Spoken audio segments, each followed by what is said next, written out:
Gaza will be abandoned. Zephaniah, the prophet. Our first prophecy is one of the most chilling, especially when you see the scenes of mass displacement. The prophet Zephaniah, who was active around 640–609 BC, delivered a short, sharp, and devastating prediction. Zephaniah chapter 2 verses 4 through 7, emphasis on total desertion. The passage in Zephaniah is the strongest parallel to the idea of total, future abandonment, because it uses the language of complete erasure and land transfer. While the Philistine people disappeared historically, the city of Gaza did not become an uninhabited ruin for good. Philistia, Philistines. Modern-day Palestinians. Gaza will be abandoned, and Ashkelon left in ruins. At midday, Ashdod will be emptied, and Ekron uprooted. Woe to you who live by the sea, you Kerethite people. The word of the Lord is against you, Canaan, land of the Philistines. He says, I will destroy you, and none will be left. To come in the future, Gaza. The land by the sea will become pastures, having wells for shepherds and pens for flocks. That land will belong to the remnant of the people of Judah. There they will find pasture. In the evening they will lie down in the houses of Ashkelon. The Lord their God will care for them. He will restore their fortunes. Gaza is now over 90% destroyed. Will it ever be rebuilt? Ashdod has been fired on by Hamas and is almost empty. Will this prophecy be fulfilled this year? The prophecies of Ekron are already believed to be fulfilled. Ancient destruction, historical damage. The ancient Philistine city of Ekron was conquered and destroyed by the Neo-Babylonian king Nebuchadnezzar II around 603 BCE. This event was so thorough that the site was abandoned and never resettled on the same massive scale again as a major city. This devastation fulfilled the biblical prophecy in Zephaniah 2:4 that Ekron shall be uprooted. The final stage of the prophecy involves the entire Philistine coast becoming permanent pasture land and being settled by the remnant of Judah, an event that is widely considered to be fully realized only in the Messianic millennial age. Why it's considered unfulfilled? Gaza has never been left without an inhabitant for an extended period throughout its 4,000-year history. Zechariah the prophet.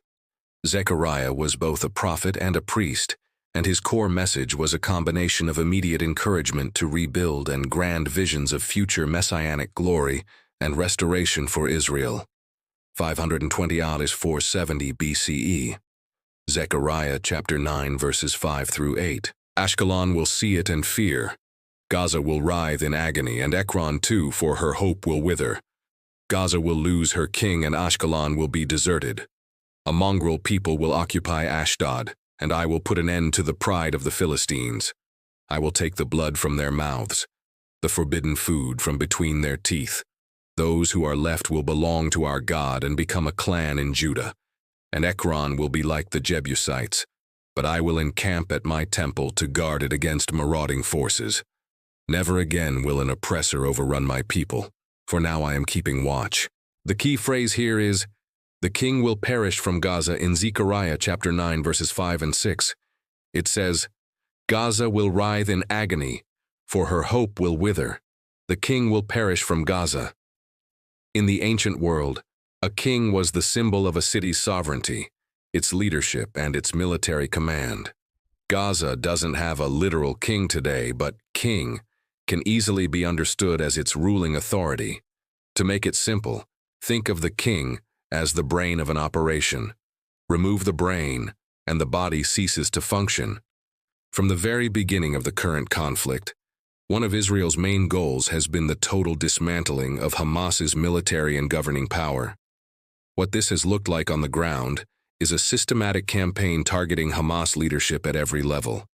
Throughout the war, the IDF has announced the elimination of numerous high-ranking commanders. This sustained effort to remove the entire command structure perfectly aligns with the prophecy of the king perishing. It's not about just one person, but the complete removal of the ruling power, leaving the entity leaderless. Ezekiel.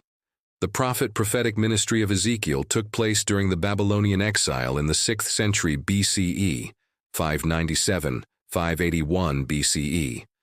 Unlike many prophets, the book of Ezekiel is precisely dated, with all dates revolving around the exile of King Jehoiakim of Judah. Ezekiel, chapter 25, verses 15 through 17.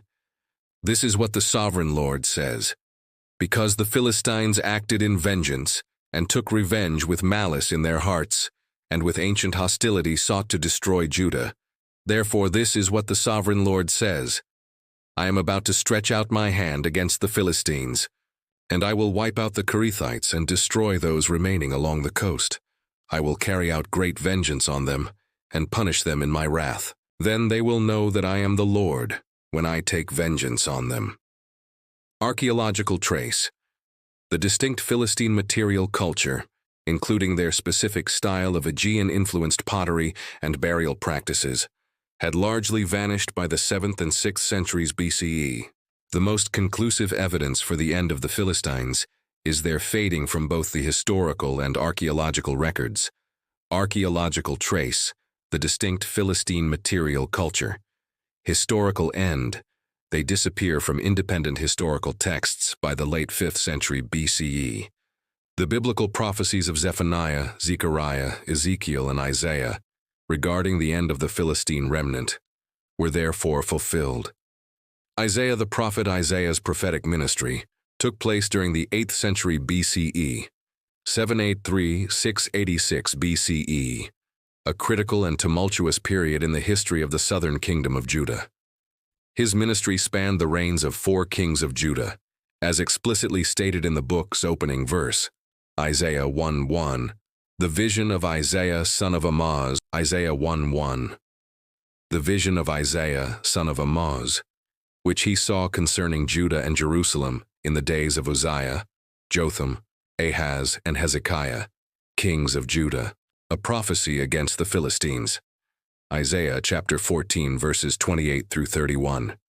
This prophecy came in the year King Ahaz died.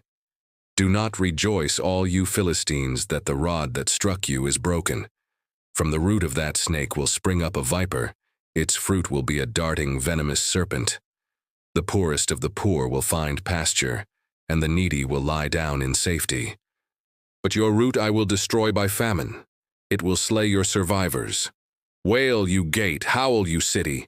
Melt away, all you Philistines. A cloud of smoke comes from the north, and there is not a straggler in its ranks. What answer shall be given to the envoys of that nation? The Lord has established Zion, and in her his afflicted people will find refuge. World, that your loss was absolute. So this prophecy isn't just about physical destruction. It's predicting a time of intense, all-consuming sorrow. The name of their territory, Philistia, did survive, however. The ancient Greeks later named the entire region Palestine, which ultimately gave rise to the modern name Palestine. This deep sorrow is the defining feature of Gaza's reality today. 2 years ago, a single day of terror changed Israel forever. On October 7, 2021, Hamas militants launched a devastating attack on southern Israel, killing 1,200 people and taking 251 hostages.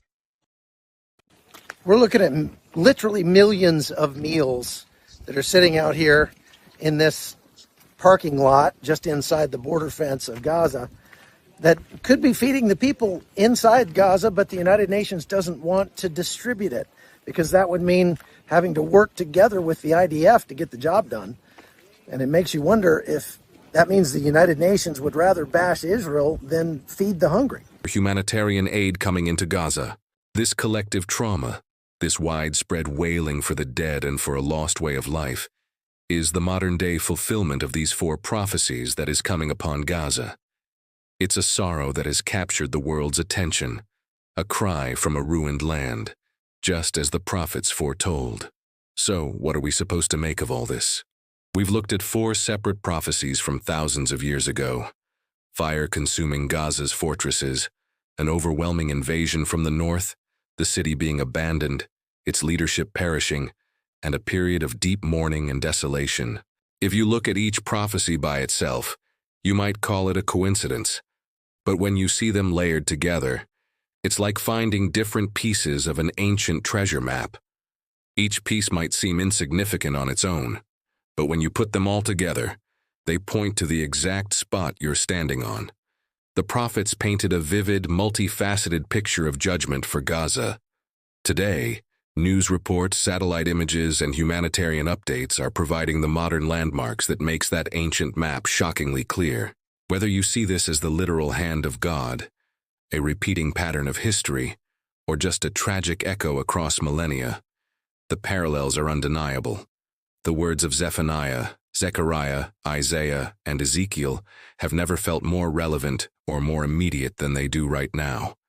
We're left to watch, to think, and to ask ourselves, what does it mean when the ancient past becomes the present? What are your thoughts on these prophecies?